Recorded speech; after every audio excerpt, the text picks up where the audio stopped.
Good morning, my friends. So glad you could be with me today as we have a time in God's Word in this Unfolding the Word series. We're in the book of Psalms, and particularly over the last number of days, we've begun looking at Psalm 73, a psalm focused on the issue of when the wicked prosper. Today, I want to pick up our reading in verse 10 of Psalm 73. Therefore, his people turn back to them and find no fault in them. And they say, how can God know? Is there knowledge in the Most High? Behold, these are the wicked, always at ease, they increase in riches. All in vain have I kept my heart clean, and washed my hands in innocence. For all the day long I have been stricken and rebuked every morning. We've been looking at this issue of the prosperity of the wicked. The promise that God makes to the righteous, that it is good to be near the Lord, He cares about us, protects us, watches over us. But at the same time, we see things happening in the lives of those that have nothing to do with God that seem at points to imply to us that life is going better for them. Sometimes the righteous suffer, and then the wicked seem to prosper. That injustice or seeming injustice can be a struggle for a person. Certainly for a believer, it can create a fertile ground for misunderstanding, confusion, perhaps mistrust of God. Certainly it can create a problem of envy of the wicked. It sets the conditions up as the psalm began by talking about my feet almost slipped. Have you found that experience? I'm sure you have. Last time we talked about some of the terrible fruit, unintended consequences perhaps, but necessary outcomes of a choice of wickedness. Not just prosperity comes with that, but other things. They are prosperous, but corrupted in varieties of ways. Now today, in verses 10 to 12, we discovered some of the way that the world responds to them. In other words, people in the world, people who are not necessarily in relationship with God, and they look at this reality of the wicked prospering, and they make some conclusions about it. And let's look at those. Verse 10, he says, therefore his people turn back to them and find no fault in them. One of the ways that people in the world tend to respond to this seeming dilemma of prosperity for the wicked, sometimes difficult times and suffering for the righteous, is that they look at that, they look at the good, at the prosperity, they look at the good health of the wicked, and the passage says they decide to turn back to them. They decide as a way of life, as an orientation of life, to say, I'm just simply going to follow their path.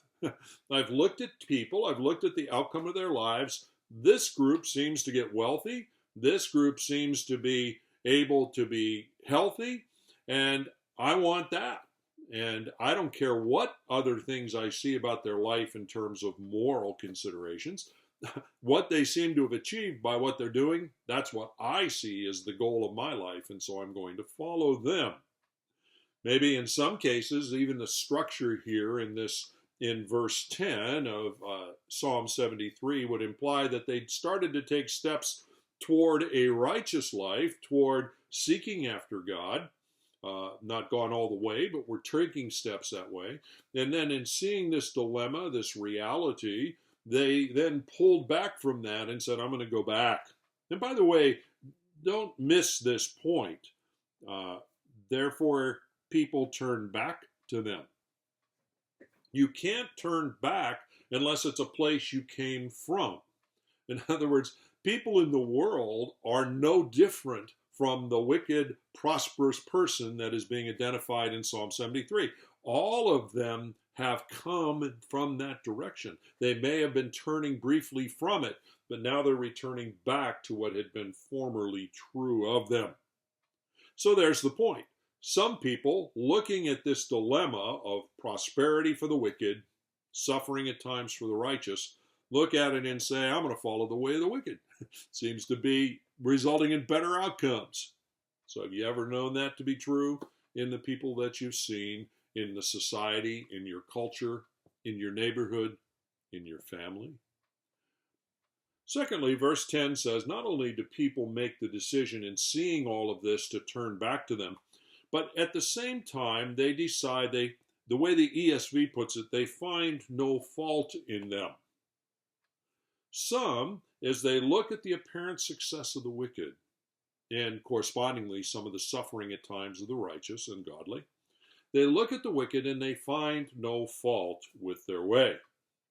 In other words, they look at their actions, maybe even the very in-your-face, very overt moral failures, refusal to align with God's truth, and they look at that wickedness, and instead of repelling them, instead of making them feel like, oh, wow, that's not good, I don't want to be like that, instead, they ignore it. Worse, they look at it and they say, well, that's no big thing. Their behaviors in this way, well, it breaks some moral codes. Those aren't big issues anyway. After all, aren't moral standards relative things? Shouldn't you be true to yourself? Shouldn't you decide what's right for you, not other people? And so they'll look at what the behaviors are of the wicked, and they'll say, well, hey, I don't find any fault with that. You may find fault with it, but I don't find any fault with it. And so they look at that and they decide, no, there's nothing that repels me about the choices fundamentally that are being made by this person. They seem to work out for them. They seem to be able to get all that they can get.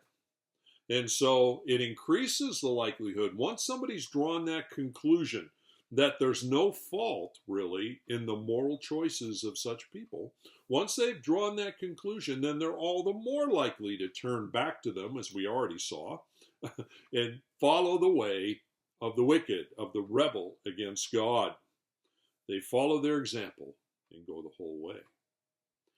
The way that we establish our conclusion about the morality of a person has great implications for what we do. And God says the world, looking at things, tends to fall into the trap of not finding fault with the morally corrupt individual if that morally corrupt individual seems successful, seems prosperous, seems healthy.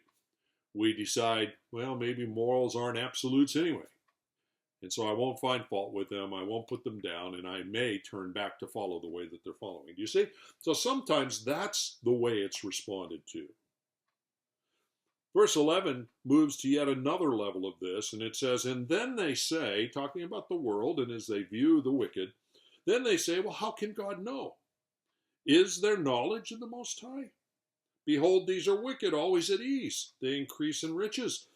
What happens in many people is they look at this apparent injustice, the prosperity of the wicked, the suffering at times of the righteous, of the godly, and they become what I'm calling spiritual skeptics. They look at it and they question God's existence. They question his power, his justice. The catchphrase here is, how can God know? Do you see that's the way verse 11 puts it? They ask, how can God know? Which means, is there a God really there? And if he's there, does he really know what's going on? And if he does know what's going on, why does he not act on it? Must be he can't. Do you follow the issue? They look at the wicked, they see the prosperity, they see at times the suffering in the righteous and godly, and they look at it and they say, well, there can't be a God. That's proof to me that God isn't there, or that if God is there, he's anemic, he doesn't have power, so why should I care about that? They draw a spiritual skepticism out of this very formula of prosperity for the wicked, suffering for the righteous. And another thing they assume in verse 12, these are the wicked always at ease. They'll continue to grow in riches, meaning they'll look at something in the moment and assume it will always continue in that pattern. They project into the future the circumstances of the present. The circumstances of the present seem to imply that the wicked, godless person is going to continue to be prosperous, continue to be successful, continue to be healthy, continue to be winning at life. And they look at the righteous, godly person who who's maybe encountering some trials, and they'll say, well, that's going to always be the outcome of righteousness. You follow? You project into the future. That is a serious error, and it sets the stage for what we're going to see coming up in our study of this particular psalm. Because part of the answer to the dilemma is to broaden our view to incorporate not just the present, but the long term, and evaluate success or lack of it based on the long term. Well, join me as we continue in our study. I hope it's proving helpful for you as you confront this real dilemma of the seeming success of the wicked and the seeming suffering of the righteous. Join me then, won't you? God bless.